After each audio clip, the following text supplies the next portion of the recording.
Dear students, आज हम पढ़ेंगे हमारा पर्यावरण।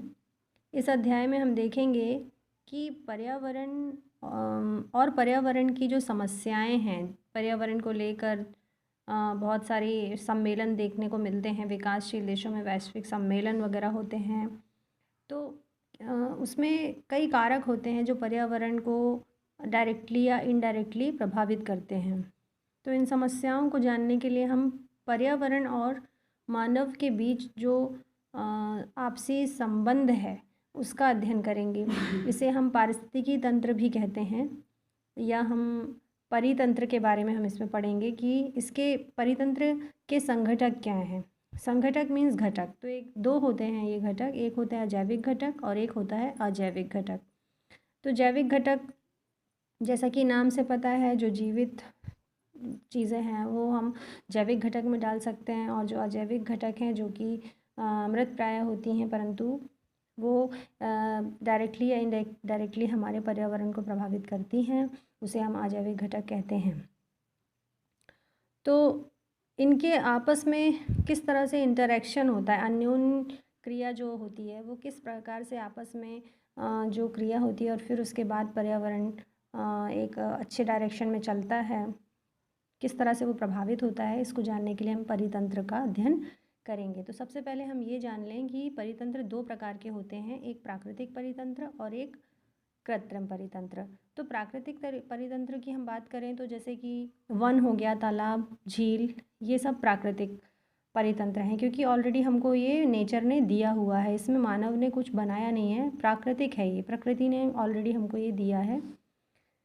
और जो कृत्रिम परितंत्र है जैसे कि बगीचा या खेत, ये सब इंसान बनाता है। या एक और एग्जांपल हम ले सकते हैं, मछली पालने का जो एक्वेरियम होता है, जो कि घरों में या किसी ऑफिस में सजाने का एक सामान बनाया जाता है, तो ये भी एक क्या है, कृत्रिम परितंत्र है, जिसमें पर्यावरण और जीव जंतुओं के बीच में दी जाने वाली जो कंडीशंस होती हैं उसको अप्लाई करवा दिया जाता है और वो एक परितंत्र की भांति कार्य करने लगता है। ठीक है, तो मानव निर्मित यदि कोई परितंत्र है तो उसे हम क्या कहते हैं, मानव निर्मित परितंत्र।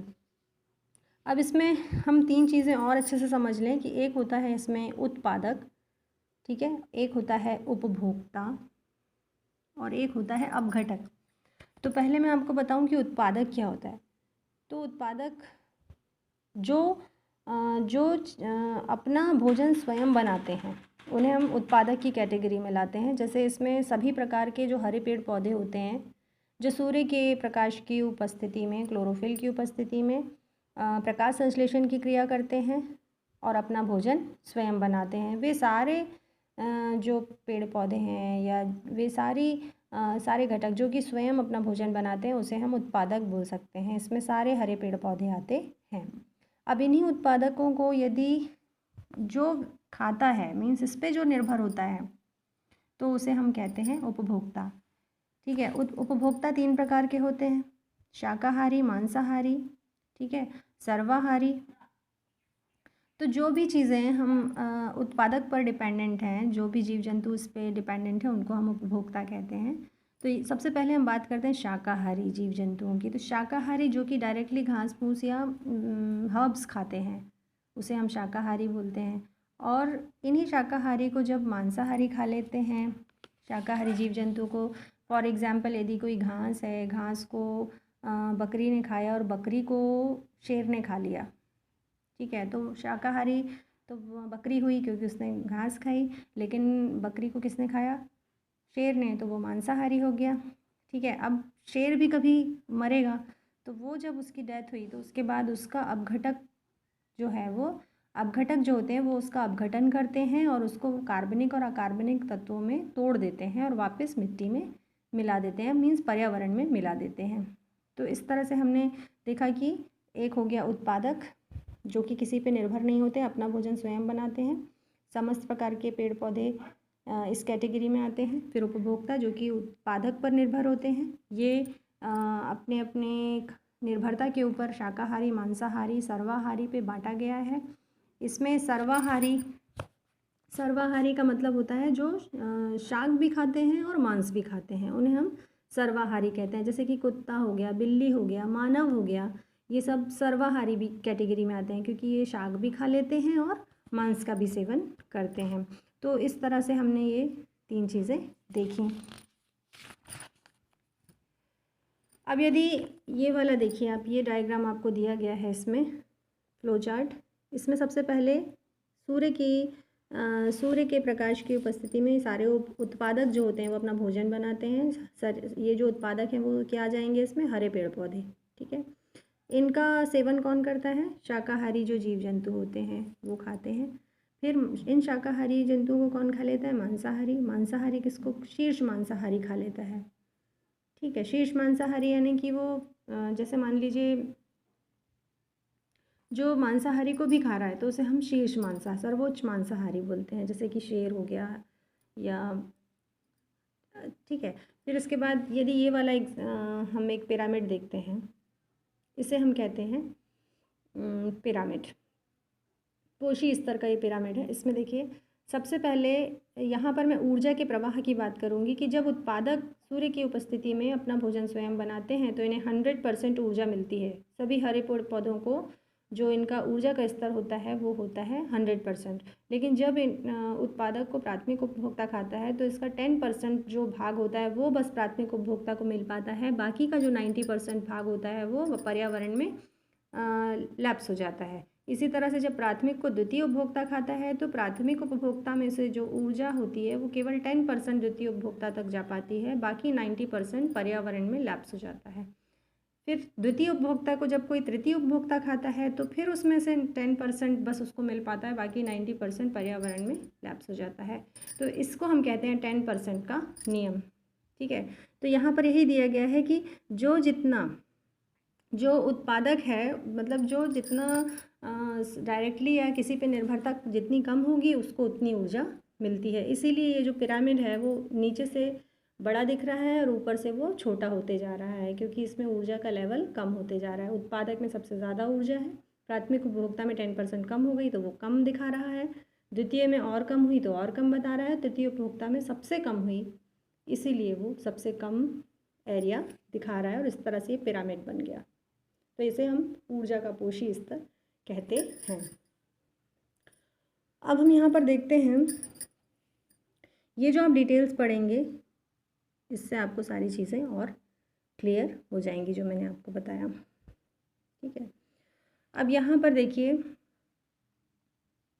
ये है आहार श्रृंखला। आहार श्रृंखला का मतलब होता है एक ऐसी चेन बनती है जिसमें एक घटक एक जीव जंतु दूसरे जीव जंतु को खाता है और इस तरह से एक दूसरे पे निर्भरता बढ़ती है और एक दूसरे की निर्भरता को एक दूसरा जीव कैसे पूरा करता है। जैसे इसमें पहला एग्जाम्पल दिया है, पेड़ पौधों को किसने खाया, हिरण ने, और हिरण को किसने खा लिया, शेर ने। ठीक है, तो ये एक श्रृंखला बन गई। दूसरी बी नंबर की श्रृंखला देखिए, यहाँ पर भी हरे पेड़ पौधे को किसने खाया, कीट पतिंगे ने खाया। कीट पतिंगे को किसने खा लिया, मेंढक ने खा लिया, और मेंढक को सांप ने, सांप को बाज ने। फिर एक और श्रृंखला देखिए आप सी नंबर की, यहाँ पर भी पौधे को किसने खाया, बिच्छू ने। ठीक है, और बिच्छू को किसने खाया, फिश ने। फिश को खाया जो वो होता है स्वैन, बतख, उसने खा लिया। तो इस तरह से ये चेन बन जाती है, मतलब एक जीव दूसरे जीव पर निर्भरता बढ़ती है। तो यहाँ पर जो पेड़ पौधे जो प्राथमिक तौर पे हमको दिख रहे हैं वो क्या है, उत्पादक हैं, और दूसरा जो इनको खा रहा है वो शाकाहारी है, और शाकाहारी को जो खा रहा है वो मांसाहारी है। तो इस तरह से इसको हम बोलते हैं आहार श्रृंखला। ठीक है, तो पहली जो श्रृंखला है वो वन में दर्शाई गई है, ए नंबर की। दूसरी घास के मैदानों में दर्शाई गई है, और तीसरी तालाब में दर्शाई गई है। तो इस तरह से ये आहार श्रृंखला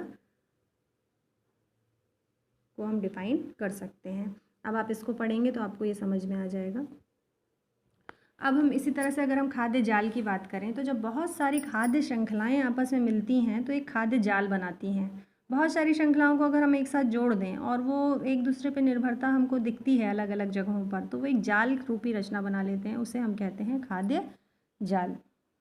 जैसे कि यहाँ पर दिया हुआ है, बहुत सारी श्रृंखलाएं हमने देखी। यहाँ पर पहली श्रृंखला दिख रही है, दूसरी श्रृंखला, तीसरी, चौथी, और सब एक दूसरे से इधर उधर कनेक्ट हो रहे हैं निर्भरता को लेकर। तो एक तरह से जाल बन जा रहा है, इसलिए हम इसको खाद्य जाल कहते हैं।